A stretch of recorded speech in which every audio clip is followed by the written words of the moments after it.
ಬ್ರಾಹ್ಮಣ ಯಾಕೆ ಬಂದಿದ್ಯಾ? ನನಗೆ ದೀಕ್ಷೆ ಕೊಡಬೇಕು, ನನಗೆ ದೀಕ್ಷೆ ಕೊಡಬೇಕು. ಬ್ರಾಹ್ಮಣರಿಗೆ ದೀಕ್ಷೆ ಕೊಡಲ್ಲ. ಸ್ವಲ್ಪ ಮುಂದಕ್ಕೆ ಹೋಗ್ತಾನೆ, ಇನ್ನೊಬ್ಬ ನೋಡಿ ಬರ್ತಾನೆ, ಓಡೋಡಿ ಬಂದು ಅವನು ಕಾಲಿ ಬೀಳ್ತಾನೆ. ಅದೇ ಪ್ರಶ್ನೆ ಬುದ್ಧಂದು, ಯಾರು ನೀನು? ನಾನು ಕ್ಷತ್ರಿಯ, ನನಗೆ ಬೇಗ ದೀಕ್ಷೆ ಕೊಡಿ ಅಂತ. ನಾನು ಕ್ಷತ್ರಿಯರಿಗೆಲ್ಲ ದೀಕ್ಷೆ ಕೊಡೋದು. ಹಾಗೆ ಅರ್ಧ ಕಿಲೋಮೀಟರ್ ಹೋದ್ಮೇಲೆ ಇನ್ನೊಬ್ಬ ನೋಡ್ಬರ್ತಾನೆ. ಅದೇ ಪ್ರಶ್ನೆ ಬುದ್ಧಂದು, ಯಾರು ನೀನು? ನಾನು ವೈಶ್ಯ, ನಾನು ವೈಶ್ಯರಿಗೆಲ್ಲ ದೀಕ್ಷೆ ಕೊಡಲ್ಲ ನಾನು. ಇನ್ನೊಂದು ಕಿಲೋಮೀಟರ್ ದೂರ ಹೋದ್ಮೇಲೆ ಶೂದ್ರ ಬರ್ತಾನೆ.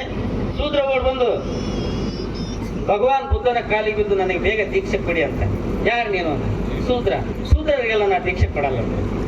ಬುದ್ಧನ ಹಿಂದಿರುವಂತ ಶಿಷ್ಯರಿಗೆ ಕೋಪ ಬರ್ತದೆ. ಬ್ರಾಹ್ಮಣರಿಗೆ, ಕ್ಷತ್ರಿಯರಿಗೆ, ವೈಶ್ಯರಿಗೆ ಕೊಡೋದಿಲ್ಲ ಅಂದ್ರೆ, ಆದ್ರೆ ಶೂದ್ರನಿಗೆ ದೀಕ್ಷೆ ಕೊಡೋದಿಲ್ಲ ಅಂದ್ರೆ ಹೇಗೆ ಅಂತ ಅನ್ನೋದೊಳಗನೆ ಇನ್ನೊಬ್ಬ ನೋಡ್ಬಂದು ಬುದ್ಧನ ಕಾಲಿಗೆ ಬಿಡ್ತಾನೆ.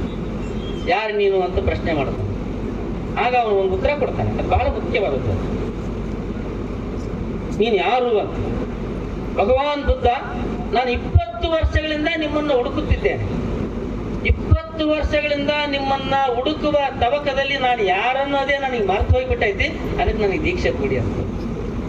ಆಗ ಬುದ್ಧ ಹೇಳ್ತಾನೆ, 20 ವರ್ಷಗಳಿಂದ ನನ್ನನ್ನು ಹುಡುಕ್ತಾ ಇದೆಯಲ್ಲ ನೀನು ಯಾರನ್ನೋದು ಮರ್ತು ಹೋಗಿದೆಯಲ್ಲ, ಅವತ್ತೇ ನಿನಗೆ ದೀಕ್ಷೆ ಸಿಕ್ಕಿದೆ, ನಾನೇನು ಕೊಡೋ ದೀಕ್ಷೆ ಅಲ್ಲ. ಕುವೆಂಪುರ ಅದನ್ನ ಹೇಳೋದು. ಹುಟ್ಟುವಾಗ ಮಗು ವಿಶ್ವಮಾನವನಾಗಿ ಹುಡ್ತಾನೆ, ಬೆಳೆಯುವಾಗ ಮಹಾಮಾನವನಾಗಿ ಬೆಳಿತಾನೆ, ಸಾಯುವಾಗ ಅವನು ಅಲ್ಪಮಾನವಾಗಿ ಸಾಯ್ತಾನೆ. ಒಳ್ಳೆಯ ಗೆಳೆಯರಿರ್ಬೇಕು, ಒಳ್ಳೆಯ ಕಾಲೇಜ್ ಇರಬೇಕು. ನೀವು ಹೊರಗಡೆ ಹೋದ್ಮೇಲೆ ಅದ್ಭುತವಾದಂಥ ಅನೇಕ ಕೆಲಸ ಕಾರ್ಯಗಳು ನಿಮ್ಮ ಮುಂದಾದವೆ. ಅನೇಕ ಜನ ಇದ್ದಾರೆ. ನಮ್ಮ ಡಾಕ್ಟರ್ ಒಂದು ಮಾತು ಹೇಳಿದ್ರು, ಸರ್ ಎಂ ವಿಶ್ವೇಶ್ವರಯ್ಯ ಒಂದು ಮಾತು ಹೇಳಿದ್ರು. ಸರ್ ಎಂ ವಿಶ್ವೇಶ್ವರಯ್ಯ ಬದುಕು ಒಂದು ದೊಡ್ಡ ದಂತಕಥೆಗಳೇ. ದೊಡ್ಡ ಬ್ರಿಡ್ಜ್ ಇಂಗ್ಲೆಂಡ್ನೊಳಗೆ ಒಂದು ದೊಡ್ಡ ಬ್ರಿಡ್ಜ್, ಅದು ಲಂಡನ್ನೊಳಗೆ ಒಂದು ದೊಡ್ಡ ಬ್ರಿಡ್ಜ್.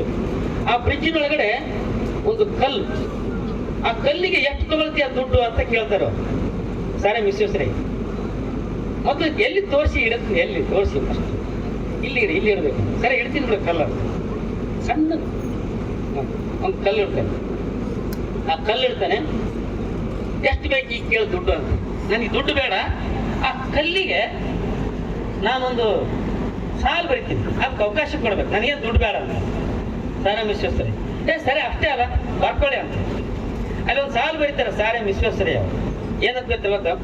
ಇಂಡಿಯಾ ಅಂತ ಬರೀತಾರೆ, INDI, ಇಂಡಿಯಾ ಅಂತ ಬರೀತಾರೆ. ಇವತ್ತಿಗೂ ಆ ಕಲ್ಲು ಇಂಡಿಯಾ ಅಂತ ಬರೆದಿರುವಂತ ಹಿಂಗ ಕಲ್ಲು ತೆಗೆದ್ರೆ ಅದು ಬ್ರಿಡ್ಜ್ ಎಲ್ಲ ನಾಶ ಆಗಿಬಿಡ್ತೈತಿ. ಅವತ್ತು ತನ್ನ ಸೇವೆ, ತನ್ನ ಜ್ಞಾನ, ಅವ್ರು ಕೊಟ್ಟಿರುವಂತ ದುಡ್ಡಿಗೆ ಮಾರ್ಕೊಂಡ್ಬಿಟ್ಟಿದ್ರೆ ಎಂದೋ ಕಿತ್ತು ಹೋಗ್ತಿದ್ರು. ಹೌದಲ್ಲ? ನಾಲೆಜ್ ಇದೆ ಪವರ್. ಜ್ಞಾನ ಒಂದು ದೊಡ್ಡ ಶಕ್ತಿ. ನಮ್ಮ ಡಾಕ್ಟರ್ ಹೇಳಿದ್ರು, ನಾವೆಲ್ಲ ಕನ್ನಡ ಮೀಡಿಯಂ ಸ್ಟೂಡೆಂಟ್ಸ್ ಅಂತ ಹೇಳಿದ್ರು. ಬೇರೆ ಅವಶ್ಯಕತೆ ಇಲ್ಲ. ನಾವು ಹಳ್ಳಿಗಳಿಂದ ಬಂದೇವು. ನಾವು ಮಾಳಿ ಮೇಲೆ ಕುತ್ಕೊಂಡು ಎಣಿಸ್ತಿದ್ದೆ, ಇವ್ರ ಮನೆಗೆ ಸಾಲಿ ಓದಿಲ್ಲ, ನಮ್ಮನೆ ನಾನೊಬ್ಬನ ಸಾಲಿ ಓದ್ತೇವ ಅನ್ನೋಂಥ ಪರಿಸರದಾಗಿಂದ ಬಂದವ. ಇವತ್ತು ನಾನು ಬರೆದಿರುವಂತ ಪುಸ್ತಕ ಕಿತ್ತೂರು ರಾಣಿ ಚೆನ್ನಮ್ಮ ವಿಶ್ವವಿದ್ಯಾಲಯದಲ್ಲಿ BA ಸೆಕೆಂಡ್ ಇಯರ್, BCA ಮತ್ತು BSW ವಿದ್ಯಾರ್ಥಿಗಳು ಓದ್ತಾರೆ. ಅದು ಖುಷಿ ಆಗುತ್ತೆ. ಅವರೆಲ್ಲ ಓದಿದಾಗೆಲ್ಲ ಖುಷಿ ಆಗೋದು. ಒಬ್ಬ ವಿದ್ಯಾರ್ಥಿ, ಒಬ್ಬ ಕವಿಗೆ ಯಾವಾಗ ಖುಷಿ ಆಗುತ್ತೆ ಗೊತ್ತಾ? ನಮ್ಮ ಪುಸ್ತಕ ಇನ್ನೊಬ್ಬ ವಿದ್ಯಾರ್ಥಿ ಓದಿದಾಗ ಮಾಡಿ.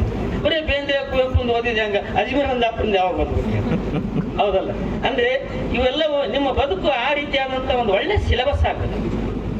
ಸಿಲೆಬಸ್ ಆಗೋ ರೀತಿಯಲ್ಲಿ ನಿಮ್ಮ ಬದುಕಿರಬೇಕು.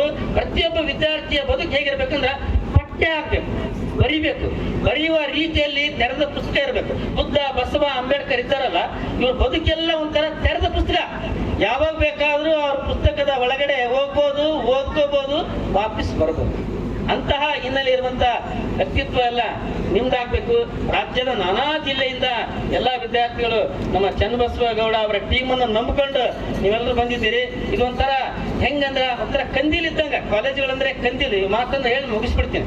ಈ ಹಿಂದಿಯೊಳಗೊಬ್ಬ ಸೂರ್ದಾಸ್ ಅಂತ ಕೇಳಿರ್ತೀರಿ, ಹೈಸ್ಕೂಲ್ನಲ್ಲಿ ಓದಿರ್ತೀನಿ. ಸೂರ್ದಾಸ್ ಅಂತ ಹಿಂದಿಯ ಶ್ರೇಷ್ಠ ಕವಿ ಅಂತ. ಆತಗ ಕಣ್ ಕಾಣ್ತಿರೋದಲ್ಲ, ಆದ್ರೆ ರಾತ್ರಿ ಆದ ತಕ್ಷಣ ಒಂದು ಚಾಳ ಇರ್ತದ. ಏನಿರ್ತದೆ ಗೊತ್ತಾ? ಹಿಂಗ ಲಾಂದ್ರ ಹಿಡಿಯೋದು.